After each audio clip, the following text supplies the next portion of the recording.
Good morning friends, কেমন আছো সবাই? আশা করবো যে যেখানে আছো খুব খুব ভালো আছো, সুস্থ আছো, আর আমিও মোটামুটি ভালো আছি। নতুন দিনের নতুন আরও একটি ব্লগ ভিডিওতে তোমাদের সকলকে জানাই আরও একবার আমার ভিডিওতে অনেক অনেক স্বাগত, অনেক অনেক ভালোবাসা। আর এখন বাজে সকাল 8:30। এখন আমি দেখো বসিয়ে দিয়েছি লিকার চা। আর আজকে আমার হাজব্যান্ড বাড়িতে রয়েছে, তো সেই জন্য 3 কাপ চা করছি আজকে। আর এত পরিমাণে চাটাকে ফুটিয়েছি, দেখো চা অনেকটা কমে গেছে, আর প্রচণ্ড পরিমাণে চায়ে চিনি হয়ে গেছিলো, মানে মিষ্টি হয়ে গেছিলো। আর আমরা এখন 3জনে খাচ্ছি চা, 3জনে বসে বসে আড্ডা দিচ্ছি আর চা খাচ্ছি। আর সেই সাথে দেখো আমি ভিডিও করেছি, এই দেখো, দেখেছো? বলছে একদম আমাকে ভিডিও করো না করো না। আমি বলছি কেন গো, তুমি কি মিনিস্টার নাকি, তোমাকে ভিডিও করা যাবে না? তো দেখো জোর করে একটু তুলেছি, তাড়াতাড়ি করে মানে মুখ ঢাকা দিচ্ছে।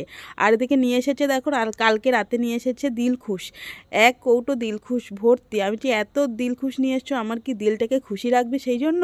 তা বলছে কি যে হ্যাঁ।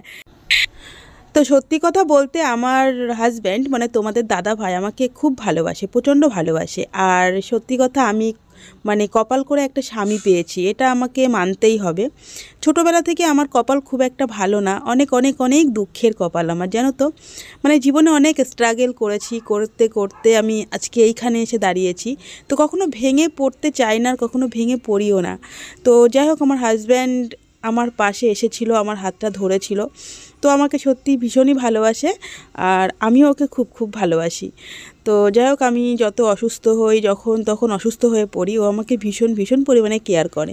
কখনো আমাকে মানে ও খোঁটা দেওয়া বা দু একটা বেশি কথা বলা কখনোই ওই সমস্ত করে না। কিন্তু জীবনে ওকেই আমি কপাল করে পেয়েছি, আর কাউকে পাই আর না পাই, ঠিক আছে, ও আমার পাশে না থাকলে হয়তো এই জীবন আমার থাকতোও না। তো আমার জীবনে অনেক অনেক কাহিনী আছে, আমি তোমাদের সাথে অবশ্যই অবশ্যই শেয়ার করব সবটাই, কারণ তোমরাও আমার ফ্যামিলির একজন। তোমাদের সাথে অবশ্যই শেয়ার করব, হয়তো আমার খুবই ভালো লাগবে। আর আমি আশেপাশে পাড়া প্রতিবেশী লোকের সাথে খুব একটা মিশি না, খুব একটা গল্প গুজবও করি না, কারণ পাড়ার মানুষকে আস্তে আস্তে শিখে নিয়েছি কে কেমন, বুঝে গেছি, ঠিক আছে। সেজন্য কারোর সাথে অত বেশি ঘেঁষাঘেঁষি করি না। হাজব্যান্ড যেদিন বাড়িতে থাকে ওর সাথে গল্প গুজব, ওর সাথে আড্ডাই আর কি, ও অনেকটা সময় দেয় জাস্ট, ঠিক আছে। তো খুবই ভালো লাগে। মাঝে মাঝে আমি বলতে পারো ওর একটা আদরের বউ। মাঝে মাঝে আমি রেগে যাই, রাগ করি, কিন্তু আমাকে সত্যি খুবই মানায়। বলছি না, সব মিলিয়ে আমি ভীষণ ভালো একটা মানে স্বামী পেয়েছি, কি আর বলবো।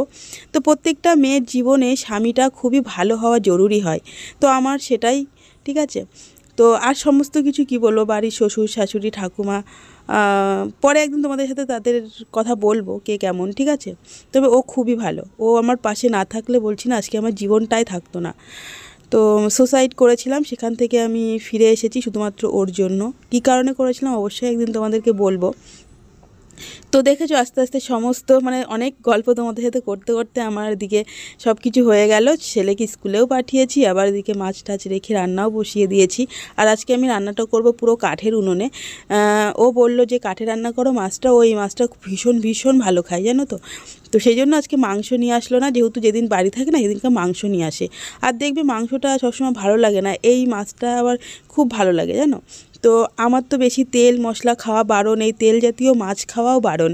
তারপরে তোমার চপ সিঙ্গারা এই সমস্ত জিনিসও খাওয়া বারণ, তারপরে ফুচকা, অনেক কিছু আমার খাওয়া বারণ এই বয়সে, মিষ্টি টিষ্টি সবই। তো তবুও বললো কি রাখি, অল্প মশলা দিয়ে রান্না করো, একটু ঝোল ঝোল করে খেলে অসুবিধা হবে না, আর অসুবিধা হলে আমি তো আছি, সেটাই বলছি ও। আর আমি ভীষণ ভীষণ খুশি হয়ে গেলাম, আমিও ভালো খাই এই মাছটা। তো যাই হোক, ছোটোবেলা থেকে অনেক কষ্ট করেছি, কেন বলো তো, বলতে পারো যখন হামাগুড়ি দিই তখন থেকেই আমার মানে কপালে নেমে এসেছিলো দুঃখ। সত্যি কথা, ভীষণ ভীষণ কষ্ট হয়েছে আমার জীবনে। আমি এত কষ্ট পেয়েছি, আমি কোনো দিন ভেঙে পড়িনি, যে ভেঙে পড়বো না, আমি রুখে দাঁড়াবো, আমি চেষ্টা করব আমি লড়ার জন্য, এরকম আর কি। তো যাই হোক, তোমরা আমার পাশে থেকো, আমাকে সাপোর্ট করো, তোমাদের সাপোর্ট আমার একান্ত প্রয়োজন। তোমরা আমার পাশে না থাকলে সত্যি আমি কোথা থেকে কি হয়ে যাবে বুঝতেই পারছি না। তো যাই হোক, হাজব্যান্ডের পাশে দাঁড়ানো আমার অনেক মানে খুবই ইচ্ছা, কারণ ও যদি না থাকে, কারণ ওর যে কাজটা মানে কি বলবো তোমাদের সাথে আর কি বলতেও কেমন লাগছে, কাজটা ঠিক স্থায়ী না, যখন তখন মানে চলে যেতে পারে। সেই কারণে আমিও খুব ভালো মানে অসুস্থ, তবুও আমি চেষ্টা করছি যে না, আমি ইউটিউবে কিছু একটা জায়গা করি। তো তাহলে একটু হয়তো ওর পাশে থাকতে পারবো, ওকে আমি সাপোর্ট করতে পারবো। আর তোমাদের দাদাভাই আজকে ছুটিতে বাড়ি আছে, সন্ধ্যাবেলা টিফিন হবে না তাই কখনো হয়, বসে পড়েছি ধনেপাতার চপ বানাতে। দেখেছো, মানে ও বাড়িতে থাকলে সন্ধ্যেবেলা কিছু না কিছু অবশ্যই আমাদের খাওয়া হয়। আর এই দেখো, দেখেছো ধনেপাতার চপ একদম রেডি হয়ে গেছে, আর এখন আমরা গরম গরম ধনেপাতার চপ খাচ্ছি। তো বন্ধুরা, আজকে ভিডিওটি কেমন লাগলো অবশ্যই লাইক কমেন্ট শেয়ার করো, চ্যানেলটিকে সাবস্ক্রাইব করো। Tata, bye bye. ভালো